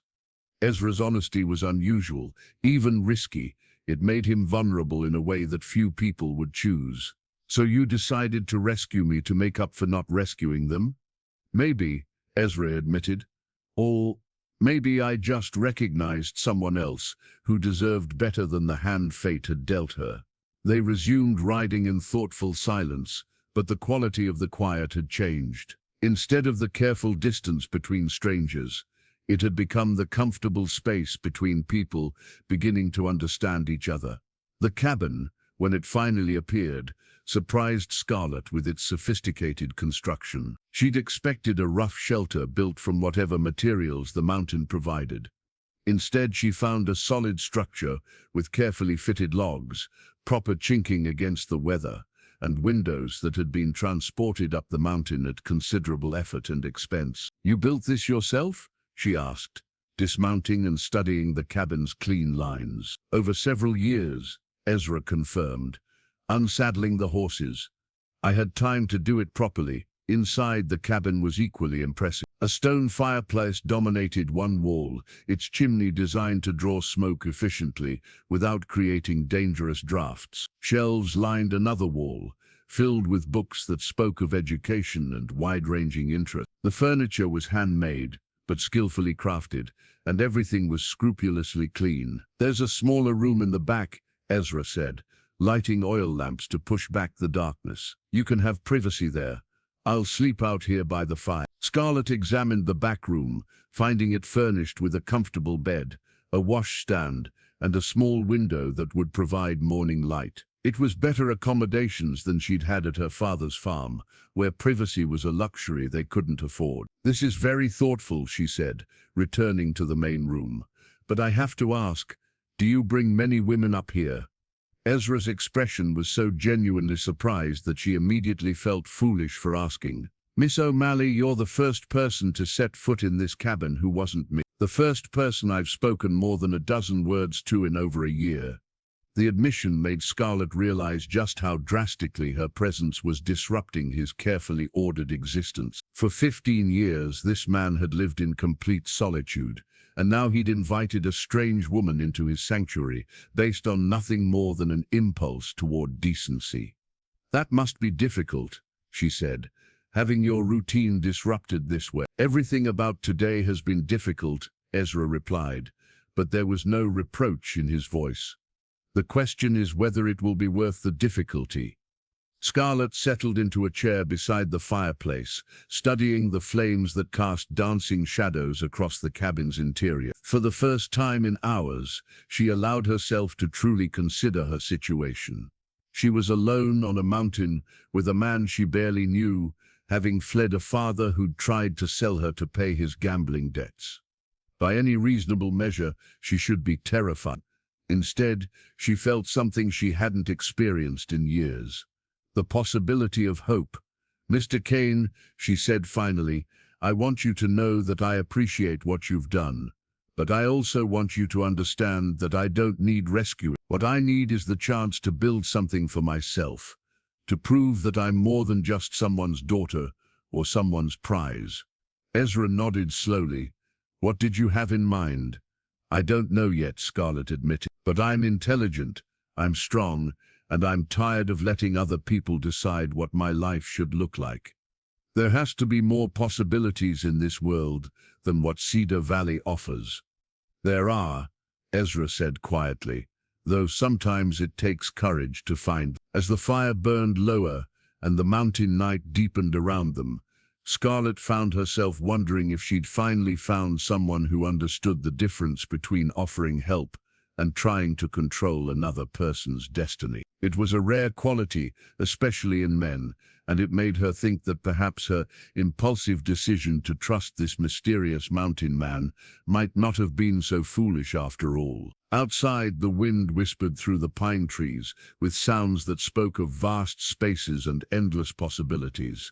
And for the first time since her mother's death, Scarlett O'Malley felt like her life might be her own to shape. The fever came on the third day with the sudden violence of a mountain storm, transforming Scarlett from a vibrant young woman into a delirious patient fighting for her life. She'd insisted on helping Ezra with the outdoor chores, claiming that she wasn't some delicate flower who needed to be sheltered from honest work. But exposure to the high altitude, combined with the stress of recent events and perhaps some contaminated water from the rake, had overwhelmed her system's defenses. Ezra found her collapsed beside the woodpile where she'd been stacking split logs, her face flushed with fever and her breathing rapid and shallow. For a moment that felt like eternity, he was transported back 15 years to another bedroom. Another woman burning with fever that his medical knowledge couldn't touch. But this time was different. This time he wasn't a desperate husband watching helplessly as disease claimed his family. This time he was a trained physician with 15 years of additional experience, and he had medical supplies that could make a difference. He carried Scarlett inside and immediately began the methodical assessment that had once made him one of the Union Army's most effective field surgeons. Her fever was dangerously high but not yet critical. Her pulse was rapid but strong. Most importantly, her symptoms suggested altitude sickness complicated by possible bacterial infection, serious but treatable conditions if addressed quickly and competently. From beneath his bed, Ezra retrieved the leather medical bag he'd hidden away 15 years ago. The brass clasps were tarnished now, but the instruments inside remained sharp and clean, maintained by habit even when he'd thought he'd never use them again. Surgical scissors, forceps, a stethoscope, bottles of medications he'd carefully preserved against emergency need. He worked through the night, monitoring Scarlett's condition and administering treatments that represented the latest in medical knowledge. Cool compresses to bring down the fever, measured doses of willow bark extract for pain and inflammation, careful hydration to replace what her body was losing through perspiration. "Margaret," Scarlett called out in her delirium, and Ezra's hand stilled for a moment before resuming its gentle bathing of her fevered forehead. "I'm here," he said softly, not correcting her mistake, because in her confused state, the comfort of a presence was more important than the accuracy of identity. By dawn, the fever had broken enough for Scarlett to regain consciousness, though she remained weak and disoriented. She looked around the cabin with puzzled eyes before focusing on Ezra, who sat beside her bed with the exhausted satisfaction of a man who'd successfully fought death for another night. "You're a doctor," she said, and it wasn't a question. "I was," Ezra replied, setting aside the cool cloth he'd been using to monitor her temperature. "No," Scarlett said with surprising firmness for someone so recently near death. "You are. What you did last night, the way you treated my symptoms, the medications you used, the professional competence that doesn't just disappear because you decide to hide on a mountain." Ezra looked down at his hands, noting how naturally they'd returned to the precise movements of medical examination, how easily the old knowledge had surfaced when it was needed. For 15 years, he'd tried to bury that part of himself beneath layers of isolation and self-imposed exile. "I failed them," he said quietly. "My wife, my daughter, all my medical training, and I couldn't save the people who mattered most." Scarlett struggled to sit up, and Ezra automatically moved to support her, another instinctive response that spoke of ingrained medical habits. "Did you have the right medications, the proper facilities, access to everything you needed?" "No, but then you didn't fail them," Scarlett interrupted, her green eyes blazing with conviction despite her weakness. "You fought for them with whatever tools you had. That's not failure, that's love." The words hit Ezra like a physical blow, challenging assumptions he'd carried for 15 years. He'd been so focused on what he couldn't do that he'd forgotten what he had done. The other patients he'd saved during the cholera outbreak, the techniques he'd developed, that other doctors had adopted, the medical knowledge that had just saved Scarlett's life. "You saved me," Scarlett continued, her voice growing stronger. "Last night when I was burning with fever and couldn't even remember my own name, you brought me back. How many other people have you failed to save because you've been hiding your gifts on this mountain?" The question hung between them like a challenge, and Ezra felt something shifting inside his chest, a loosening of the tight knot of guilt and self-recrimination that had defined his existence for 15 years. "I haven't practiced medicine since I came here," he admitted. "Then you've been wasting one of God's greatest gifts," Scarlett said bluntly. and doing a disservice to everyone who might have benefited from your knowledge. Over the following days, as Scarlett recovered her strength, their conversations took on a depth that surprised them both. She asked detailed questions about his medical training, his wartime experiences, his techniques for treating various conditions. In return, she shared her own knowledge, herbs and folk remedies her mother had taught her, observations about community health needs in Cedar Valley, ideas about how medical care might be provided to frontier settlements. "You know," Scarlett said one evening as they sat by the fire, "Cedar Valley hasn't had a real doctor since old Doc Morrison died 3 years ago. People drive 2 days to Denver when they need serious medical care, and most can't afford to make that trip." Ezra considered this information. He'd isolated himself so completely that he'd lost track of the community's changing needs. "What do they do for medical emergencies?" he asked. "Pray, mostly, and sometimes they ask Tom Murphy to ride up here to see if the mountain man might know something about treating injuries or illness." Ezra looked at her sharply. "People have asked for my help?" "3 times that I know of," Scarlett confirmed. "Each time Tom rode up, but couldn't find you. Or you saw him coming and avoided contact." The revelation made Ezra's chest tight with a complicated mixture of shame and regret. While he'd been protecting himself from the possibility of failure, people had been suffering and dying without access to medical care he could have provided. "I had no idea," he said quietly. "How could you? You've spent 15 years making sure you wouldn't know." Scarlett's words were gentle but pointed, lacking any cruelty but carrying undeniable truth. She had a gift for seeing through the elaborate justifications people built around their choices and identifying the simple realities underneath. "So what would you suggest?" Ezra asked. Scarlett leaned forward in her chair, her eyes bright with the kind of enthusiasm that suggested she'd been thinking about this question for days. "I suggest you stop hiding. Stop pretending that your knowledge and skills don't matter. Stop using your past losses as an excuse to avoid present responsibilities. And do what exactly? Be the doctor this valley needs. Set up a practice. Treat people who are suffering. Use the gifts you've been given instead of burying them out of fear." Ezra stared into the fire, watching the flames dance and shift in patterns that reminded him of the unpredictability of life itself. Everything Scarlett was suggesting would require him to abandon the safety of isolation, to risk caring about people who might die despite his best efforts. But as he looked at Scarlett alive and recovering because of his medical intervention, he began to understand that some risks were worth taking. "It would be complicated," he said finally.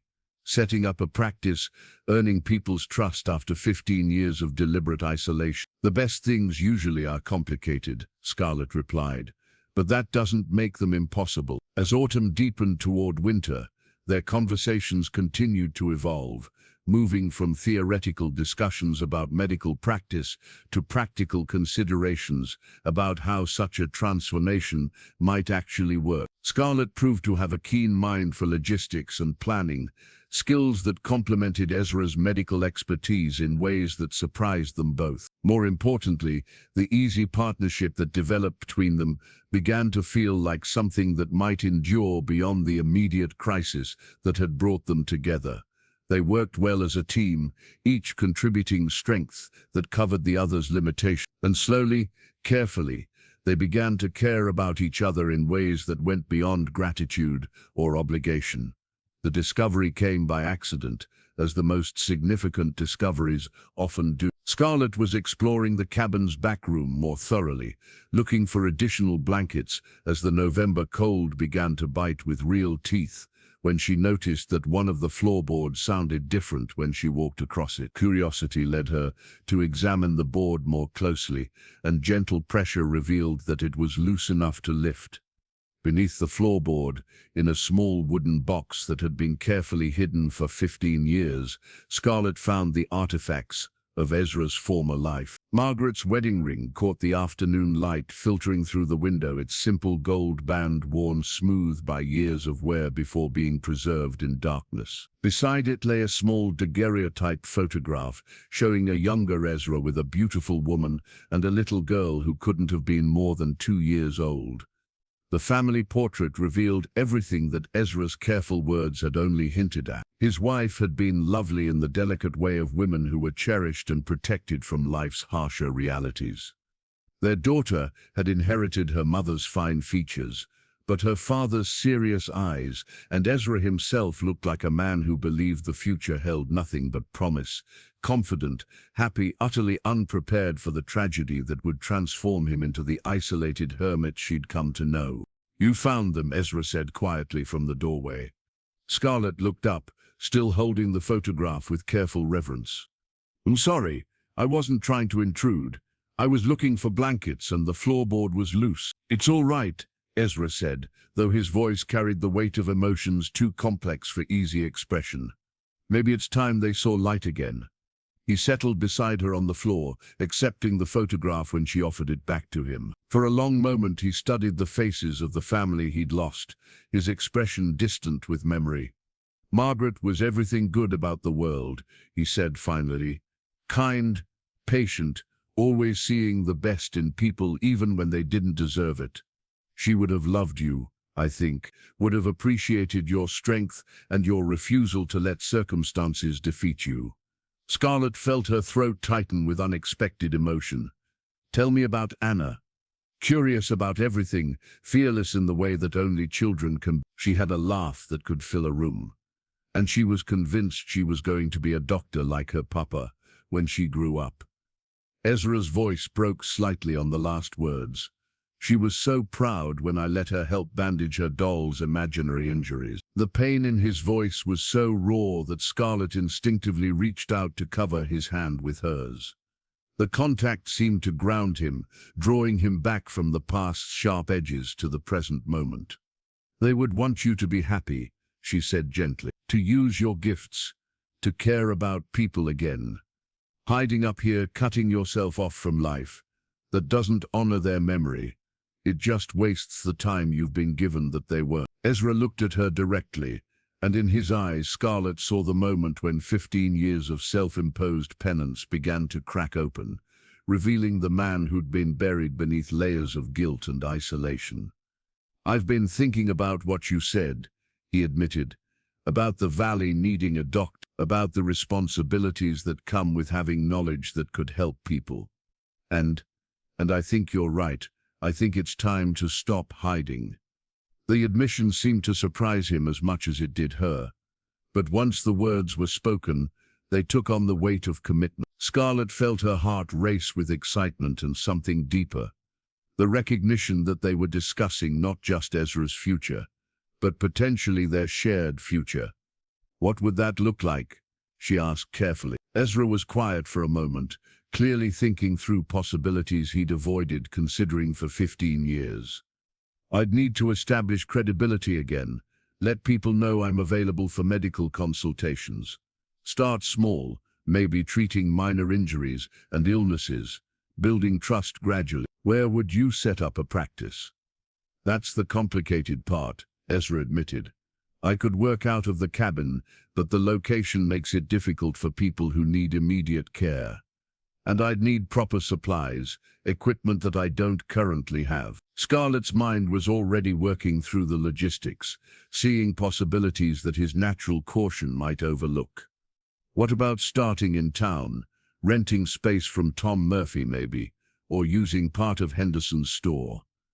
Someplace central where people could find you easily." The idea had merit, but it also represented the complete abandonment of the isolated life Ezra had built so carefully. Coming down from the mountain permanently would mean rejoining the community he'd avoided for 15 years, accepting the risks and complications that came with caring about other people's welfare. "It would be a big change," he said finally. "The biggest," Scarlett agreed. "But maybe it's time for a big change." Over the following days, their conversations took on an increasingly practical focus as they began to seriously plan for a future that neither had imagined when she'd first climbed the mountain trail. Ezra inventoried his medical supplies and made lists of equipment he'd need to purchase. Scarlett considered how her own skills might contribute to a medical practice. Her knowledge of herbs and folk remedies, her ability to manage practical details, her gift for putting people at ease during stressful situations. "You know," she said one evening, "if you're going to restart your medical practice, you'll need someone to help with the business side, someone to keep records, manage appointments, handle the practical details that would distract you from actual patient care." Ezra looked at her with growing understanding. "Are you volunteering for the position?" "I might be," Scarlett said, her eyes bright with possibility. "If the terms were agreeable to both parties." "What kind of terms did you have in mind?" Scarlett's expression grew more serious, and Ezra recognized the look of someone who'd thought carefully about what she was proposing. "Partnership," she said simply.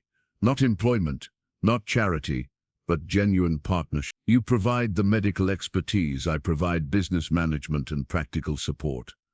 We build something together that's bigger than what either of us could create alone." The proposal was more than professional. It was an offer to intertwine their lives in ways that went far beyond the temporary arrangement that had brought her to the mountain. Ezra felt his heart racing with a combination of hope and terror that he hadn't experienced since before Margaret's death. "Scarlett," he said carefully, "are you certain that's what you want? You could have any kind of life you choose. You don't have to tie yourself to a hermit doctor with a complicated past." "No," she agreed, "I don't have to. But I want to. You've shown me what it looks like when someone chooses honor over convenience, when someone offers genuine partnership instead of demanding subservience. That's rare enough to be worth fighting for." Ezra studied her face in the firelight, seeing determination mixed with something that might be love. Not the desperate passion of youth, but the deeper recognition that comes when two people discover they're stronger together than apart. "Partnership," he repeated, testing the word's weight. "Partnership," Scarlett confirmed. "In all things." And as the mountain wind whispered through the pine trees outside their warm cabin, two people who'd lost everything they'd once counted on began to build something new together. Something that might prove stronger than either solitude or conventional marriage. Something that honored both their individual strengths and their growing commitment to each other. Winter settled over the mountain with the patient persistence of snow that knew it had months to accomplish its work. But inside the cabin, Ezra and Scarlett were busy with the kind of planning that made even the darkest days feel bright with possibility. They spent long evenings by the fire, sketching out business plans and discussing the practical details of establishing a medical practice that could serve the entire valley. The more they talked, the more ambitious their vision became. Instead of simply providing basic medical care, they began to imagine a comprehensive health service that could address everything from emergency surgery to preventive care to education about nutrition and hygiene. Scarlett's knowledge of traditional remedies complemented Ezra's formal medical training in ways that suggested they could offer treatments unavailable anywhere else in the territory. "We'll need significant startup capital," Ezra said one snowy evening in December, reviewing the lists they'd made of necessary equipment and supplies. "More than I have saved, certainly." "What about a loan from the bank in Denver?" Scarlett suggested. Ezra shook his head. "Banks don't typically lend money to hermits with no recent employment history. Even with my medical credentials, I'd be considered a poor risk." Scarlett studied the problem with the focused attention she brought to any challenge worth solving. "What if we started small, offered basic services first, built a reputation for competence and reliability, then expanded as we established credibility?" "That could work," Ezra agreed, "but it would still require some initial investment for basic supplies and equipment." Their conversation was interrupted by the sound of horse hooves approaching through the snow. An unusual occurrence given the season and the difficulty of the mountain trail in winter conditions. Ezra reached for his rifle while Scarlett moved to peer through the window, both of them alert for potential danger. Instead of threats, they saw Tom Murphy leading a small group of riders up the final approach to the cabin. Even in the darkness, Ezra could tell that something was seriously wrong by the urgency of their movement and the way they kept looking back toward the valley. "Ezra," Tom called out as soon as he was within hearing distance. "We need your help. There's been an accident." Ezra emerged from the cabin with Scarlett close behind, both of them bundled against the cold, but ready to respond to whatever crisis had driven people up the mountain in winter darkness. "What happened?" Ezra asked, automatically shifting into the authoritative tone he'd once used in military field hospitals. "Mine collapse," Tom explained breathlessly. "That new silver mine up Copper Creek Way. 3 men trapped, and at least 2 others injured. The nearest real doctor is in Denver, and we can't get there in this weather." Ezra felt the familiar surge of adrenaline that had once carried him through battlefield emergency. Without conscious thought, he was already calculating what he'd need to treat trauma injuries in less than ideal conditions. "How long ago did this happen?" he asked, heading back toward the cabin to gather his medical supplies. "About 2 hours. We came as soon as we could organize a rescue party." Scarlett was already moving, pulling together blankets and additional supplies that might be needed for treating injured men in the field. Her efficiency and calm competence under pressure reminded Ezra of the best field nurses he'd worked with during the war. "What's the situation at the site?" Ezra asked as he checked his medical bag. "Uncertain," admitted one of the other riders, a man Ezra recognized as Jake Henderson from the general store. "The entrance is partially blocked, but we think we can get through to the trapped men. The injured ones we brought out are in bad shape, broken bones, possible internal injuries." Ezra nodded grimly. The kind of trauma injuries common in mining accidents were exactly the type of cases that had made him an effective battlefield surgeon. If these men were going to survive, they'd need immediate professional medical attention. "I'll come," he said simply. "Ezra," Scarlett said quietly, "are you sure you're ready for this?" He looked at her, understanding that she was asking about more than just his medical skill. This would be his first public test since returning to practice, his first chance to prove that 15 years of isolation hadn't cost him the abilities that once made him exceptional at saving lives. "No," he admitted, "but they need help, and I'm the only doctor available." Sometimes that's enough reason to try. The ride down the mountain through snow and darkness was treacherous, but Ezra found himself energized rather than exhausted by the challenge. The sense of purpose he'd lost 15 years ago was returning, driving him forward with the focused intensity that had once made him legendary among his military colleagues. At the mine site, organized chaos greeted their arrival. Local men with torches and ropes were working to clear the blocked entrance, while others tended ineffectively to the injured miners, who'd already been brought out. Ezra could see immediately that the situation was critical. These men needed professional medical attention within hours, not days. "Show me the injured," he commanded, and the authority in his voice was so natural that no one thought to question his expertise. The first man had a compound fracture of the leg and was losing blood at a rate that would be fatal within the hour. The second was unconscious, with what appeared to be a severe head injury. Both cases required immediate surgical intervention under conditions that would challenge even a well-equipped hospital. "I need light," Ezra said, setting up his medical supplies on a makeshift table. "As much as you can manage, and clean water, boiled if possible." Scarlett appeared beside him without being asked, already organizing the assistance he'd need. Her presence was calming both for him and for the injured men who responded to her gentle encouragement, even in their semi-conscious state. "What can I do?"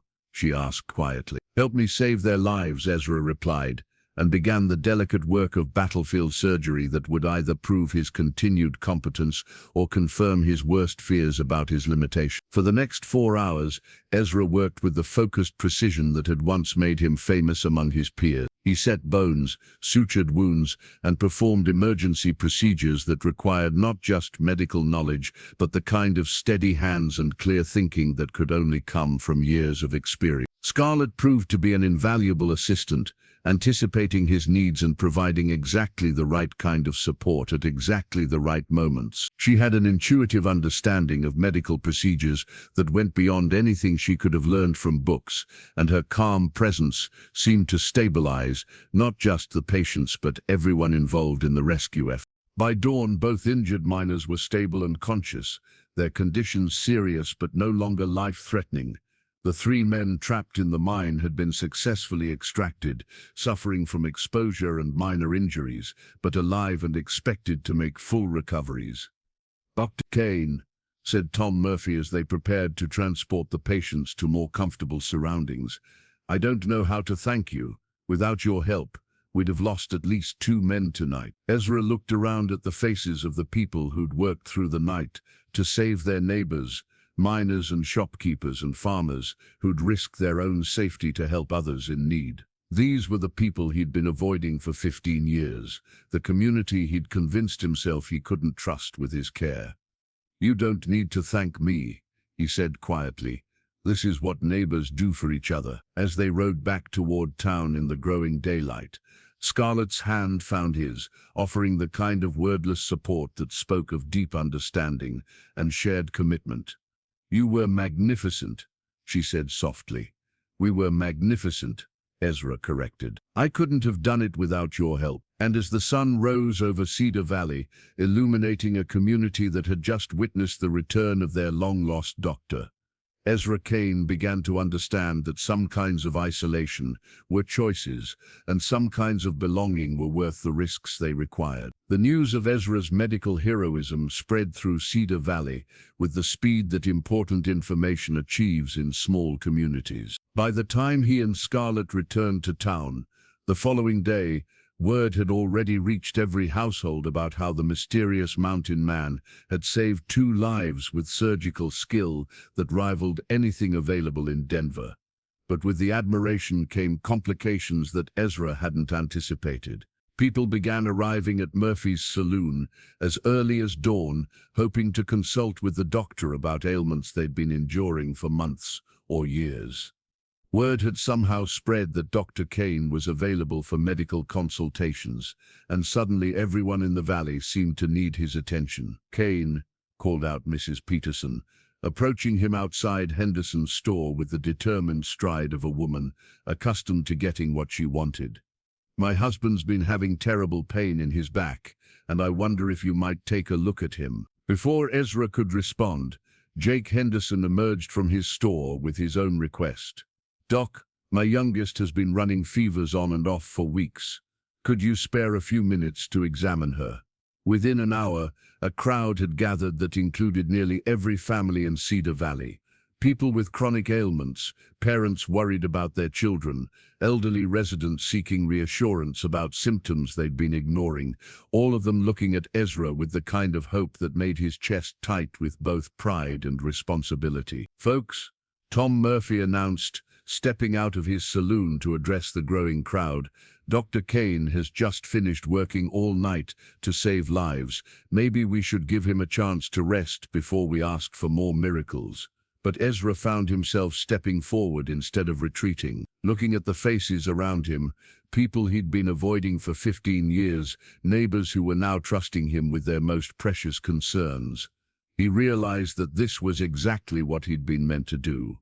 "It's all right, Tom," he said. "If people need medical attention, I'd rather provide it than have them continue suffering."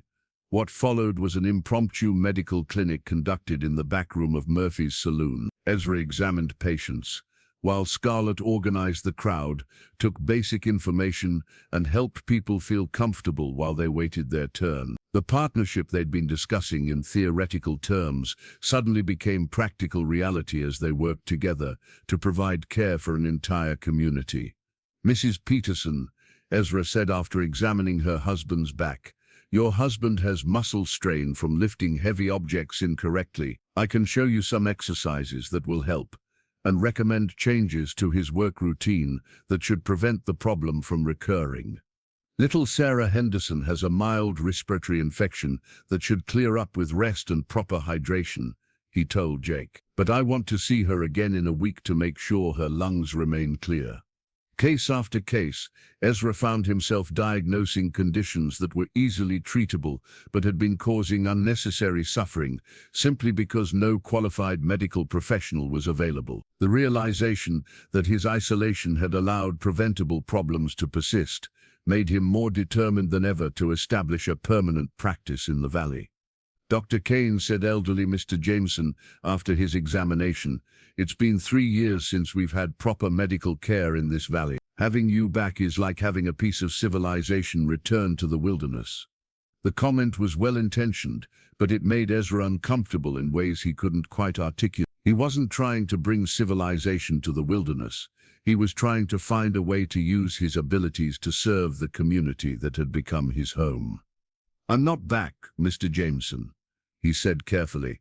"I'm just beginning to understand that maybe I never really left." As the day wore on, it became clear that the demand for medical services was far greater than Ezra could meet with impromptu consultations in saloon backrooms. People were driving in from neighboring settlements, word having spread beyond Cedar Valley about the skilled doctor who was finally available for consultations. "We need a proper medical facility," Scarlett said during a brief break between patients. "Somewhere with adequate space, proper equipment, the ability to handle serious cases appropriately." Ezra nodded, but the practical challenges seemed overwhelming. The startup costs alone would be substantial, and I'd need to be licensed to practice medicine in Colorado territory. My credentials from before the war might not be sufficient. "What about that building next to Henderson's store?" asked Tom Murphy, who'd been listening to their conversation. "It's been empty since the previous tenant moved to Denver. Good size, solid construction, and centrally located." Ezra considered the suggestion. The building Tom was describing would indeed make an excellent medical facility, but the rental costs would require a steady income that he wasn't certain he could generate. "I appreciate the thought, Tom, but the economics might not work out." "What if they did?" asked a new voice. Everyone turned to see Judge Harrison approaching, the territorial judge who visited Cedar Valley monthly to handle legal matters that required official attention. He was a distinguished man in his 60s, someone whose opinion carried considerable weight throughout the region. "Judge Harrison," Ezra said formally, "I didn't realize you were in town." "Arrived this morning to find half the valley talking about the miraculous return of their doctor," the judge replied with a slight smile. "I'm curious about this medical practice you're considering." Ezra felt suddenly self-conscious about discussing his plans with someone whose authority could potentially create obstacles rather than solutions. "It's still in the early planning stages, sir." "Well, perhaps I can help with that. You see, the territorial government has been concerned about the lack of medical services in remote settlements like Cedar Valley. We've been authorized to provide incentives for qualified physicians willing to establish practices in underserved areas." The judge's words caused a stir among the listening crowd, but Ezra remained cautious. Government assistance often came with complications that weren't immediately apparent. "What kind of incentives?" he asked. "Land grants, tax advantages, assistance with licensing requirements, and in some cases direct financial support for facility establishment." Judge Harrison's expression grew more serious. "The territorial government recognizes that attracting qualified professionals to frontier communities requires more than good intentions." Scarlett stepped closer to Ezra, her excitement carefully controlled but clearly visible. "That could solve most of our startup problems." "It could," Ezra agreed, "but I'd want to understand the obligations that come with such assistance." Judge Harrison nodded approvingly. "Wise caution, Doctor. The primary obligation would be a commitment to serve the region for a minimum of 5 years, with reasonable availability for emergency cases and general medical needs.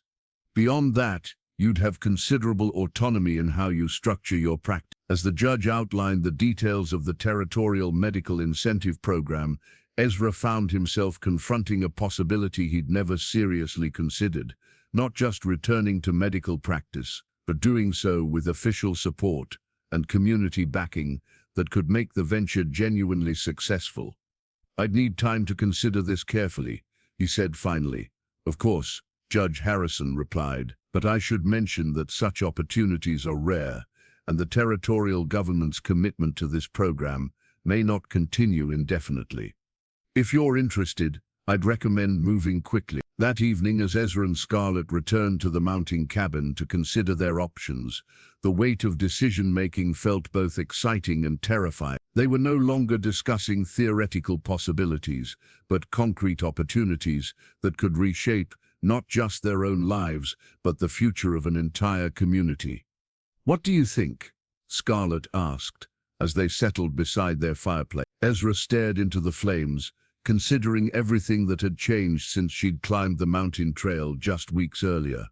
His isolation was already broken, his medical skills were clearly still sharp, and the community's need was undeniable. "I think," he said slowly, "that maybe it's time to stop being afraid of caring about people." And as the mountain wind whispered through the pine trees around their cabin, two people who'd found each other in the most unlikely circumstances began to plan for a future that honored both their individual gifts and their growing commitment to serving something larger than themselves. The decision, when it finally came, arrived with the same sudden clarity that had driven Ezra to offer Scarlett her freedom on that fateful night in Murphy's saloon. He woke one December morning to find fresh snow covering the mountain and a sense of certainty settling over him like winter itself, inevitable, complete and strangely peaceful. "We're going to do it," he announced over breakfast, surprising himself with the firmness in his voice. Scarlett looked up from her coffee, noting the change in his demeanor. "The medical practice? All of it. The practice, the territorial assistance, the commitment to serve the valley properly. We're going to build something that makes a real difference." The transformation that followed was remarkable in its speed and scope. Judge Harrison proved to be a man of his word, expediting the bureaucratic requirements with efficiency that suggested the territorial government genuinely wanted to support frontier medical services. Within 2 weeks, Ezra had his Colorado medical license, official authorization to practice throughout the region, and preliminary approval for financial assistance. The building next to Henderson's store was rented with terms so favorable that Tom Murphy admitted privately to Scarlett that several local businessmen had quietly contributed to reduce the first year's costs. Word of the new medical practice had spread beyond Cedar Valley, and people were already traveling significant distances to access professional health care they'd been doing without for years. "Kane," said Jim Foster, a rancher from 30 miles south, "my wife's been having problems with her pregnancy, and the midwife says she needs proper medical attention. Could you examine her, Miss Carlson?" Ezra told a woman who'd driven 2 days from a settlement near the Wyoming border. "Your son's injuries from that riding accident are healing well, but I want to check his progress weekly for the next month to ensure there are no complications." Case after case confirmed what Ezra had begun to suspect. The demand for competent medical care in the frontier region was enormous, and his practice could serve a much larger area than just Cedar Valley itself. The realization both excited and humbled him, suggesting that his decision to return to medicine might have implications far beyond his personal redemption. Scarlett proved to be not just an able assistant but a genuine partner, whose contributions made the practice more effective than anything Ezra could have achieved alone. Her gift for putting patients at ease, combined with her practical knowledge of traditional remedies and her efficiency at managing the business details, created a medical service that felt both professionally competent and personally caring. "Miss O'Malley," said Miss Patterson after a consultation about her elderly mother's health, "I don't know how to thank you for the kindness you've shown our family. Having someone who truly cares makes all the difference." But it was the arrival of an unexpected patient that truly tested both Ezra's renewed medical confidence and his growing relationship with Scarlett. Patrick O'Malley appeared at the medical office on a cold January afternoon, his face bearing the marks of shame and illness in equal measure. "Kane," he said formally, removing his hat with hands that shook slightly, "I need to speak with you."